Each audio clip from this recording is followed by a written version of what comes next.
It's hard to believe that we've already made it to everyone's favorite race for paint schemes, the Darlington Throwback Weekend. Since I've been doing TikTok, this is the event that I look forward to reviewing the most by far. Every year the hype grows as each new badass throwback paint scheme gets released as we get closer and closer to Darlington Throwback Weekend.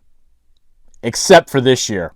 Because for whatever reason, this year the Cup Series has shown a complete lack of creativity. There are 19 cars in the field that aren't even taking part in the Throwback Weekend, and the cars that are, half of them suck. I was going to come on here today and give the teams, the drivers, the sponsors the benefit of the doubt. I was going to try to be nice.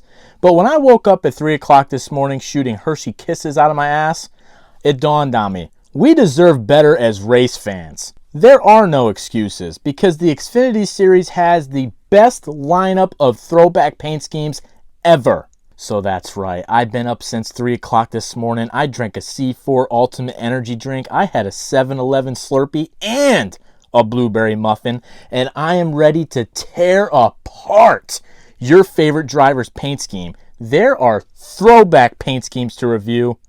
Let's go. Since entering NASCAR, Trackhouse has been one of the best throwback weekend teams. That changed this year because despite having 3 of the most iconic numbers in the history of NASCAR, they brought an astonishing 0 throwback paint schemes. So as much as I love seeing a future fillet of fish on the side of this beautiful Busch Light race car, 0. Before I talk about how absolutely ridiculous I think this is, I first have to give a kudos to Austin Syndrome for the generous donation he made to the local economy of Martinsville, Virginia. It was really nice of Syndrome to go ahead and buy every single battery within a 100-mile radius, but I really hope that little Johnny had his battery on the trickle charger all weekend, or he probably missed school on Monday. Now, as far as this paint scheme goes, is it an accurate throwback to Dale Earnhardt's paint scheme from 1979? Yeah, as much as it can with the move number. The problem I have here is that Syndrome drives the infamous number 2 car for Team Penske, which was previously driven by one of Dale Earnhardt's fiercest competitors, Rusty Wallace. Would the New York Yankees wear an alternate jersey with Boston Red Sox colors? No. This to me just makes absolutely no sense whatsoever. 8. No, it's okay, Austin. I completely understand. You just couldn't find a number 3 paint scheme to throw it back to because you're the first one to ever drive it. 0. Now, Noah's throwing it back to Dale Earnhardt Jr.'s Xfinity Series debut. Throwbacks have the tendency to lose me a little bit when the number is nowhere close to the original, but at least the font is the same and the sponsor was willing to change their logo to match the throwback. Plus, this came totally out of left field. Was not expecting this one. 9. It took quite a few years, but we finally bullied Hendrick Motorsports into doing back-to-back Terry Labonte throwbacks. What makes this one even better is that it's a throwback to Terry Labonte's final win that also came at Darlington. The colors and everything are deadly accurate, but I don't think it's as good as last year's edition. And adding a face to the hood instead of just HendrickCars.com would have been a really nice touch. Altogether though, this thing fucks. Glaze on. 10. When I first saw this paint scheme, I thought it was awesome. Then I saw someone on Twitter say that it kind of looks like piss. Now I haven't been able to unsee it. They always say it's better to be pissed off than pissed on, but I'm pissed off that this isn't a throwback paint scheme, and this car literally got pissed on. 0. Justin Haley bringing his same boring, terrible paint scheme to the Darlington Throwback Weekend does not surprise me in the slightest. This dude was asked out of anybody in the entire world, who would you want to see as a Grand Marshal for a NASCAR race? And he said his dog. 0. It is straight up pathetic that one of the oldest teams in NASCAR couldn't bring a single throwback paint scheme to Throwback Weekend. But Pawpaw was probably too busy cutting a check to Enterprise for tearing up a bunch of rental cars down in Homestead. 0. Everybody's asked me for my thoughts on this paint scheme, and I've held it in till now. This is the shining example of why the fuck do we even bother with a Cup Series Throwback Weekend anymore.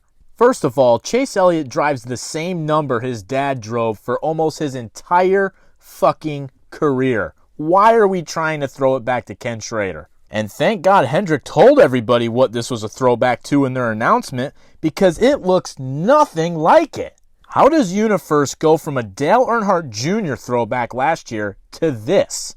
It would have pissed me off way less if they just didn't even bring a throwback paint scheme at all. But I couldn't have picked a better person on planet Earth to drive such a terrible looking car. 0. Ty Dillon's running the 1989 Patty Moyes throwback, which is pretty cool because it's the same sponsor. It's also pretty accurate because Patty's average finish at Darlington was 27.5, which is exactly where Ty Dillon will finish. 9. Denny Hamlin, coming off his dominant Martinsville win, has the Carl Edwards throwback. And I gotta be honest, this sucks. It does not translate well to the next-gen car whatsoever, and the font doesn't match up. Why did you even bother? 4. Ryan Blaney's throwing it back to his dad's first and only Xfinity Series win, which is awesome, besides the fact that whoever designed it was completely colorblind. You guys missed a key detail. There is not a lick of blue on Dave's car. So again, what was the point? 0. AJ Allmendinger's throwing it back to, oh, wait, absolutely nothing. 0. Mr. Buscher. I was fully prepared for the heartbreak of no throwback paint scheme because they did the exact same thing last year. Literally, all the way down to the same exact paint scheme. 0. It just makes absolutely no sense to me how you could take a team like Joe Gibbs Racing and half of their cars are running throwbacks and the other half aren't. I would pick Chase Briscoe to win the race on Sunday, but now I can't. 0. Christopher Bell's doing a throwback to his racing mentor, Rick Ferkel. Here's a pet peeve of mine. It's NASCAR Throwback Weekend, not Sprint Car Throwback Weekend. What are we doing? 0. Joshy! Does this car look good? Yes. Is it a deadly accurate throwback? Yes. Is it a NASCAR throwback? Absolutely not. 0.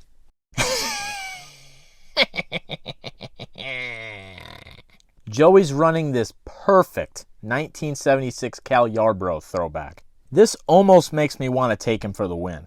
Then again, he's just coming off his first top 10 of the season. 10. Bubba's car is giving major 90s throwback vibes, but it's not a throwback paint scheme. 0.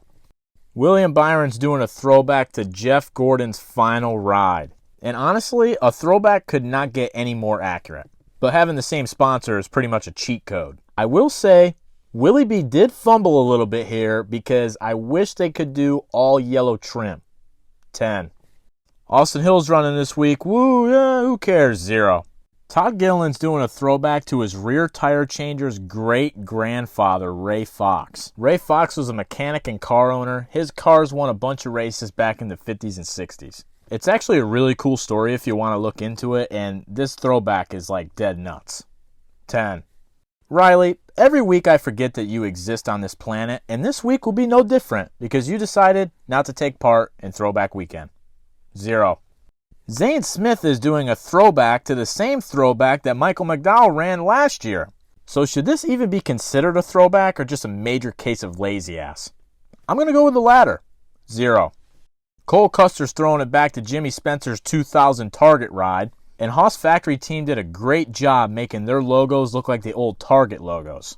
Plus, they were able to bring back the same font. But this is a car that takes a major hit with the movement of the number. That empty space makes my blood boil, but they can't control it. 9. This had the potential to be one of the best throwbacks of the weekend, but unfortunately, they must have got the same guy that designed the Ryan Blaney throwback to do this one. I have to assume that this was originally planned to be a Family Dollar car. I just cannot accept the fact that they willingly changed every single color on this race car. Does still kind of look good though. 7. Eric Jones has the 1998 John Andretti throwback. And I mean, yeah, it looks good. It's a petty throwback. It's like putting in a cheat code on GTA San Andreas. Does it really count? 9. I'm honestly not sure if this paint scheme has even been released or if it's even real. But someone put it in my Twitter mentions, and this thing is killer. Unfortunately, due to the fact that I don't even know if it's real or not, it can't be the paint scheme of the week, but I think it would have been. 10. McDonald's. The best sponsor you could possibly have on Throwback Weekend, and we get a sesame seed bun car. This feels like a sick joke. 0. I would be pissed off at this, but after Ricky Stenhouse's abysmal Tide throwback back in 2021, they're probably better off just staying like this. 0. Ally. Bowman's doing a throwback to Jimmy Johnson when he got Hendrick's 200th win also at Darlington, which is a nice touch. And yeah, it's accurate. You know what it is. It looks okay, but this is like the shittiest car they could have thrown back to. 8. So I'm not sure if Rick Ware's getting the greatest April Fool's Day prank ever played on him, but Legacy's suing them for their charter. So that's pretty crazy. But obviously this is a throwback to Ward Burton. Tommy Baldwin is the competition director at Rick Ware. He was the crew chief on the Ward Burton cars. So it's a nice tribute to him, and they did a really good job with it. 10. I just want to know if Ty's cool suit ever turned back on. I was really worried about him on Sunday. What was it, like 75 degrees in Martinsville? This guy is never going to win a race, but man, I'd pay good money to see him and Tyler Reddick wrestle. 0. 3 straight top 10 finishes for the first time in Ryan Preece's career, and you bring the number 60 to Darlington Throwback Weekend with no throwback paint scheme. And it has a white hood. 0.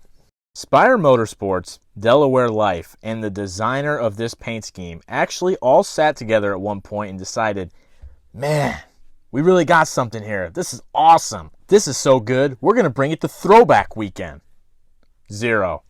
Carson Hocevar, shockingly, also doesn't have a throwback paint scheme, but he did explain himself on Twitter, and I respect it. Although Carson, not running a throwback paint scheme on Throwback Weekend is bad karma on top of the bad karma that you already got from not joining me at the casino in Miami. With that being said, I will still put U.S. currency on you to win this weekend.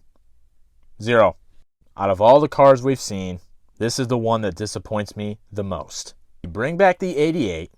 You ask for Dale Jr.'s permission to bring it back. There's countless iconic paint schemes you could have thrown this back to, and you chose nothing. That's enough right there, SVG, to make me want to send you right back to New Zealand.